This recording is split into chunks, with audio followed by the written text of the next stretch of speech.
Terima kasih masih bersama kami di Sindo Prime. Pemirsa, Menko Bidang Hukum, HAM, Imigrasi dan Pemasyarakatan Yusril Iza Mahendra menyebut Wakil Presiden Gibran Rakabuming Raka akan mendapat tugas khusus dari Presiden Prabowo Subianto.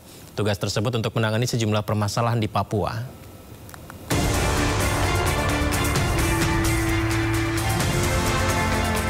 Wakil Presiden Gibran Rakabuming Raka akan mendapat tugas khusus dari Presiden Prabowo Subianto. Hal ini disampaikan Menko Bidang Hukum, HAM, Imigrasi dan Pemasyarakatan Yusril Iza Mahendra. Menurut Yusril, Wapres Gibran akan secara khusus mendapat tugas menangani sejumlah persoalan di Papua. Yusril mengatakan Gibran nantinya tidak hanya bertugas mengurus pembangunan fisik di Papua, melainkan juga mengurus permasalahan HAM. Ya, saya kira ini pertama kali Presiden akan memberikan penugasan kepada Wakil Presiden untuk penanganan masalah Papua ini. Karena memang sampai hari ini belum ada penugasan khusus dari Presiden. Dan biasanya itu dengan Kepres. Ya. Kalau Pak Kiai Ma'ruf dahulu diberi tugas untuk pengembangan ekonomi syariah oleh Pak Jokowi. Dan sekarang ini akan diberikan penugasan. Bahkan mungkin ada juga kantornya Wakil Presiden untuk bekerja dari Papua menangani masalah ini. Dalam kesempatan yang sama, Yusril juga turut menyinggung keputusan Prabowo menunjuk Menteri HAM Natalius Pigai.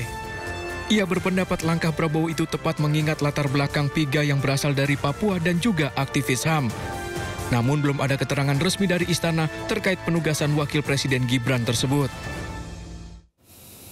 Sementara itu, Mendagri Tito Karnavian membenarkan adanya penugasan untuk Wakil Presiden RI untuk menyelesaikan sejumlah persoalan di Papua. Namun, Tito Karnavian menyebut bahwa Wapres Gibran Rakabuming Raka tidak akan berkantor di Papua.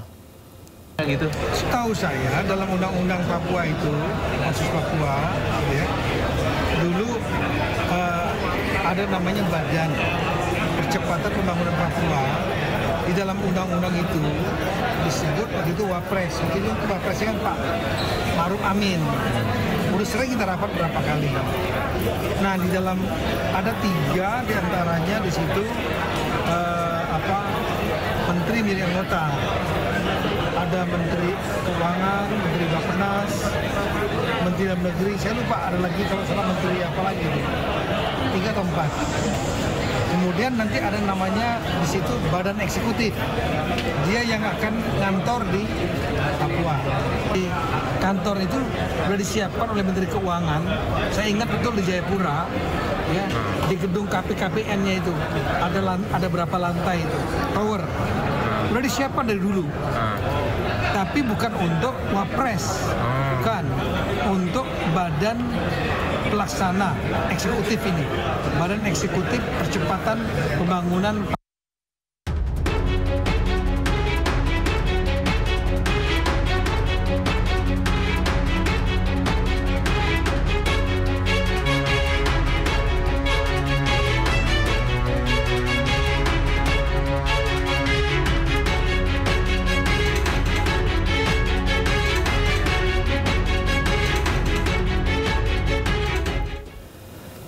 Pemirsa, pakar telematika Roy Suryo beserta tim pembela ulama dan aktivis TPUA menghadiri gelar perkara khusus terkait kasus dugaan ijazah palsu Presiden ke-7 RI Joko Widodo.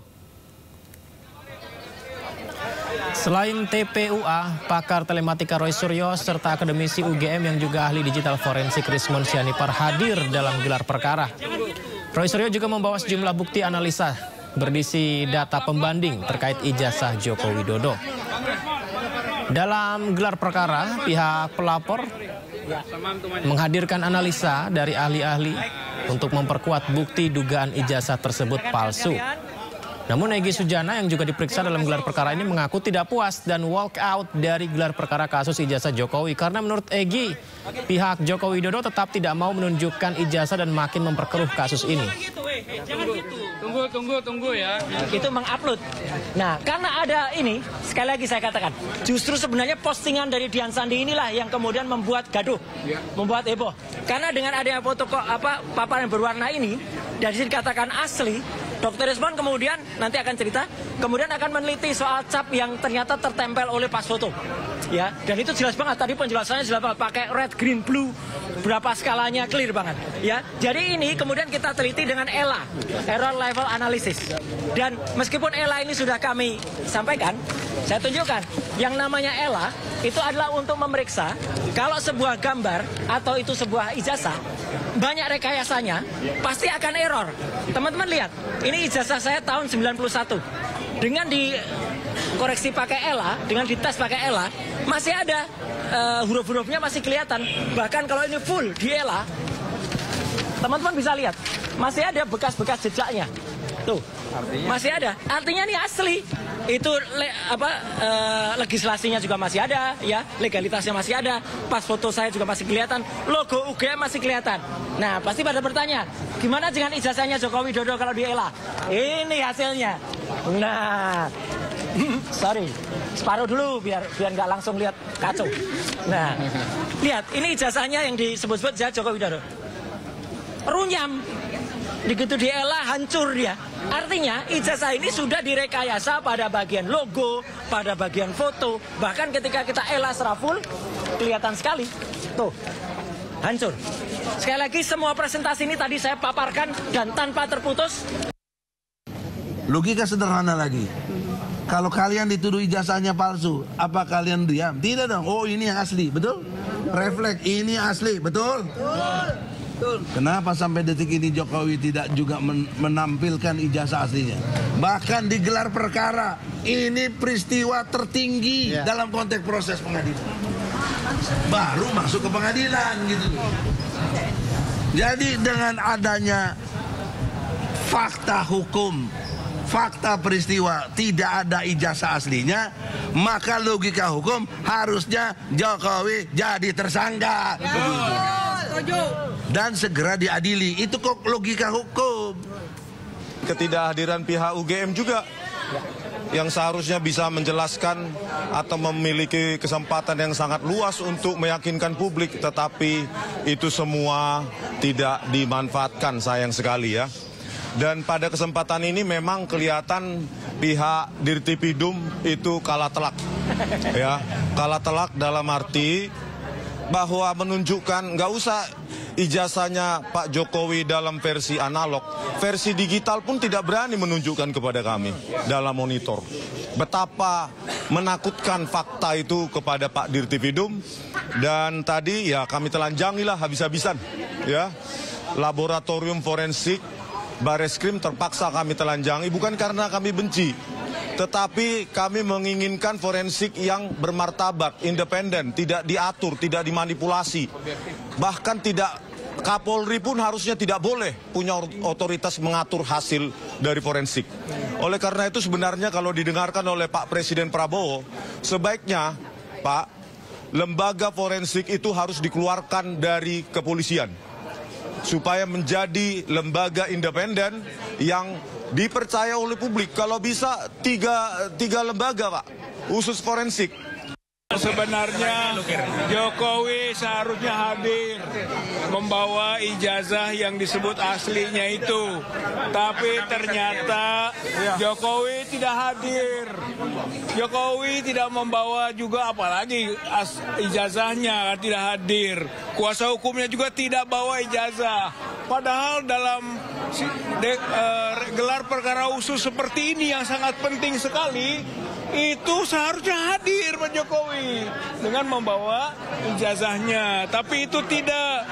Itulah gambaran bahwa dia takut, dia pengecut, something wrong. Ada sesuatu yang salah pada dokumennya itu. Yang kedua, ya, bahwa penjelasan dari Dirtipidum atau Ditpidum beserta gelarnya dari pihak yang penyidik itu tidak ada progres.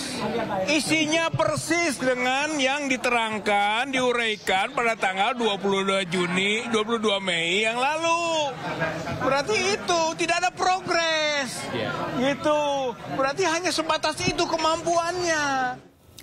Sementara itu kuasa hukum Jokowi Yakub Hasibuan mengaku heran dengan pihak pelapor karena keaslian dari ijazah ini kan sudah dikemukakan oleh UGM, kepolisian dan sekarang juga digelar perkara khusus. Tapi pihak pelapor kok masih belum puas juga.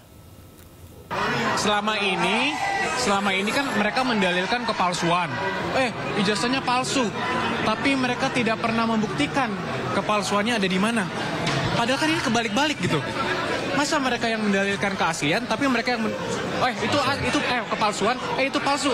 Makanya tunjukin dong aslinya. Dan sampai hari ini pun, mungkin tadi rekan-rekan sudah dengar juga dari pihak mereka, mereka masih tetap sama juga memintanya, intinya tunjukin dong aslinya. Tadi saya sampaikan juga pada saat gelar khusus, kalau kita tunjukkan pun, walaupun kami tidak ada kewajiban hukum ya, kalau kita tunjukkan pun, bagi apa Anda memiliki otoritas untuk menentukan ini asli atau tidak? UGM yang mengeluarkan sudah mengatakan ini asli. KPU yang memverifikasi sudah mengatakan ini asli. Mereka lapor ke polisi. Polisi juga sudah bilang ini asli, identik, tidak ada dugaan tindak pidana. Sekarang mereka minta lagi gelar, masih belum puas. Walaupun menurut kami, awalnya kami keberatan juga dengan ada gelar ini. Karena kami tidak melihat esensi dan urgensinya. Cuman kami hormati tentunya sebagai warga negara yang taat hukum, Pak Jokowi juga memberikan kuasa kepada mereka hadir saja. Kemudian kami hadir, ternyata ya kita lihat, dipercaya atau tidak. Harapan kami, gelar tadi yang cukup sangat clear, mengatakan bahwa tidak ada indikasi pelanggaran apapun. Karena mereka tidak bisa membuktikan pelanggaran apapun dalam penyidikan, ini mengkonfirmasi bahwa ijazah Pak Jokowi itu asli dan sudah tidak perlu diperdebatkan lagi.